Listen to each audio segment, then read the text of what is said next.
L'autre jour, je cherchais le numéro d'un pote dans mon téléphone et là, je me rends compte que j'ai quelques centaines de contacts qui n'ont rien à faire dans mon portable. J'essaye donc de les supprimer un à un, mais c'est trop long. Regarde tout ce que je dois faire pour supprimer un contact de mon téléphone. D'abord, j'ouvre l'application de contact. Ensuite, je clique sur le contact que je veux supprimer. Ensuite, j'appuie sur le bouton modifier. Ensuite, je descends jusqu'en bas de la page. J'appuie sur supprimer le contact et encore supprimer le contact. Et le pire, c'est que je ne peux supprimer qu'un seul contact à la fois. Donc ça me prendrait toute la journée en fait si je devais supprimer tout ça un à un. Alors je me suis dit, et si je codais une app qui me permet de nettoyer ma liste de contacts facilement et rapidement?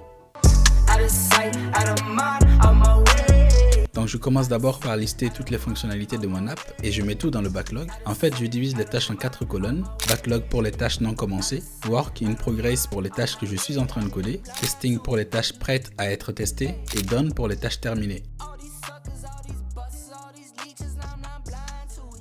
Donc là, j'ai listé toutes les fonctionnalités de mon app. Maintenant, on va s'occuper du design.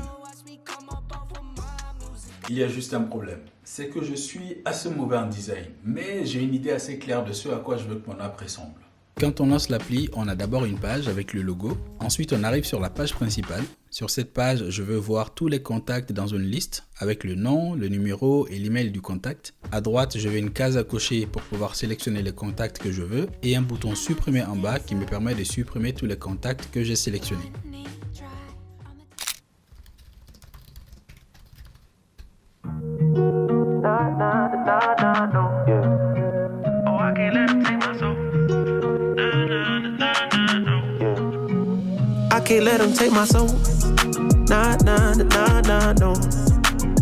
Là, j'ai mis un nombre de contacts fictifs, mais dès qu'on aura récupéré tous les contacts du téléphone, on pourra mettre le vrai nombre de contacts ici.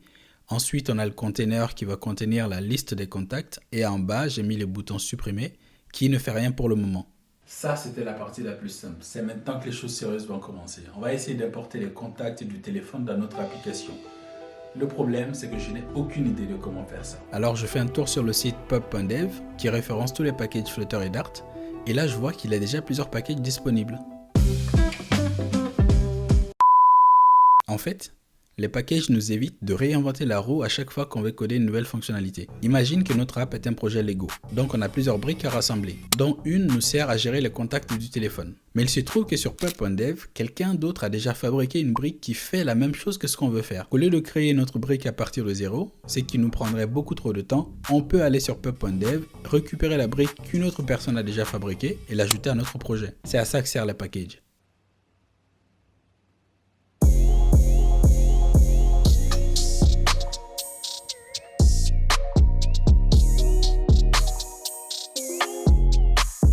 Pour accéder au contact du téléphone, je dois demander la permission à l'utilisateur. C'est toujours pareil quand on veut accéder à des informations sensibles du téléphone. C'est pour ça que Snapchat te demande la permission pour accéder à ton micro et à ta caméra, ou que Tinder te demande la permission pour pouvoir accéder à ta localisation. Et tu peux dire non. Dans ce cas, l'appli ne pourra pas accéder à cette fonctionnalité. Moi, je demande la permission d'accéder au contact avec cette ligne. Et si la personne me donne l'autorisation, je récupère tous ces contacts et je les affiche sous forme de liste. Alors, pour le moment, on est d'accord, ce n'est pas très joli, mais ça fonctionne bien.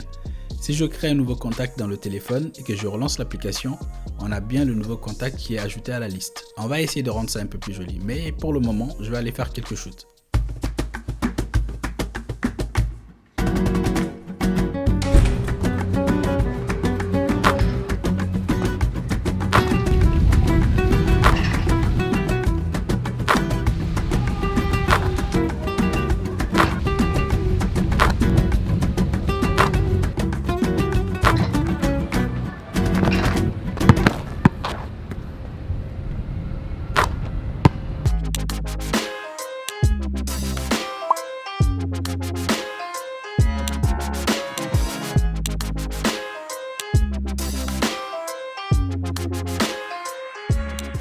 Maintenant, c'est beaucoup mieux. Là, j'ai le nom du contact, son numéro de téléphone et son adresse email. Pour les contacts qui n'ont pas de numéro de téléphone ou pas d'email, j'écris pas de numéro ou pas d'email. À droite ici, j'ai la photo du contact. Et si le contact n'a pas de photo, alors je mets la première lettre de son nom ici. J'ai aussi mis toute la liste dans un Refresh Indicator pour pouvoir mettre la liste des contacts à jour sans avoir à quitter l'application.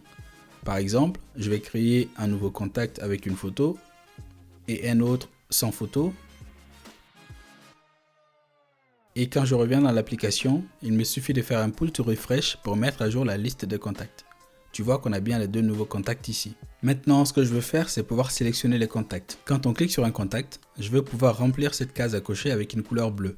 Le procès pour harcèlement sexuel de tout le monde contre tout le monde commencera demain à 15h. Le représentant des premiers tout le monde sera Gérald Broflovski, un avocat de South Park bien décidé à empocher une belle commission. Le représentant des autres tout le monde sera Gérald Broflovski. Donc, quoi qu'il advienne, l'avenir semble radieux pour le papa de Kyle. J'ai utilisé le package Provider pour mon state management. Dans ma classe Contact Provider, je vais gérer 2 listes. Une pour la liste de contacts que j'ai récupéré du téléphone et l'autre pour les contacts sélectionnés par l'utilisateur. Ensuite, à chaque fois que l'utilisateur va cliquer sur un contact, on va exécuter une de ces 2 fonctions. Si le contact n'est pas déjà dans la liste de contacts sélectionnés, alors je l'ajoute dans la liste de contacts sélectionnés avec cette fonction. Mais si l'utilisateur clique sur un contact qui était déjà sélectionné, alors on le retire de la liste de contacts sélectionnés.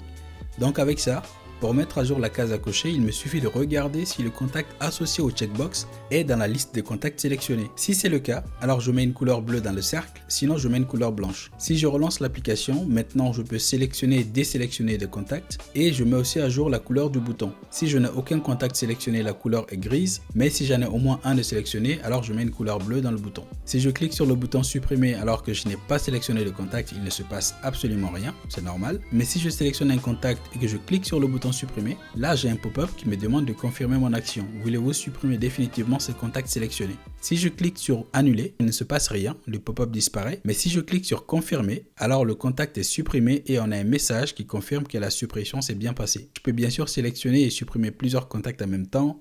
Ça fonctionne aussi. J'ai installé l'application sur mon téléphone. Je ne sais pas si tu vois grand chose. Donc là, j'ai 686 contacts en tout. Je ne sais pas d'où il sort tous ces contacts-là. Je pense que Apple doit enregistrer des emails aussi. Donc ce que je vais faire, c'est ajouter un nouveau contact. Donc je vais dans l'application Contact. On va ajouter un nouveau contact fictif que je vais appeler AA Contact pour que ça apparaisse tout en haut. Je vais ajouter une photo. Ensuite, je vais ajouter un numéro de téléphone sur le contact. Un faux numéro, bien sûr. Une adresse email aussi, sidiki@sidiki.com. OK. Et si je reviens dans l'application, donc là, le contact n'est pas encore là, mais je vais faire un swipe to refresh et j'ai le contact en haut ici. Donc j'ai le nom, le numéro de téléphone, l'adresse email et aussi une photo. Donc ce que je vais faire, c'est supprimer ce contact. Donc je vais le sélectionner et je clique sur le bouton supprimer. On me demande de confirmer si je veux supprimer ou non. Si j'annule, bien sûr, il ne se passe rien. Mais si je confirme la suppression, on a le contact qui a disparu. Et si je reviens dans l'application Contact, le contact il n'est plus là. Donc il n'est plus ici. Donc la suppression a bien fonctionné. Donc ce que je vais faire maintenant, c'est nettoyer cette liste de contacts. J'en ai 686. Je vais voir ce qui va me rester après.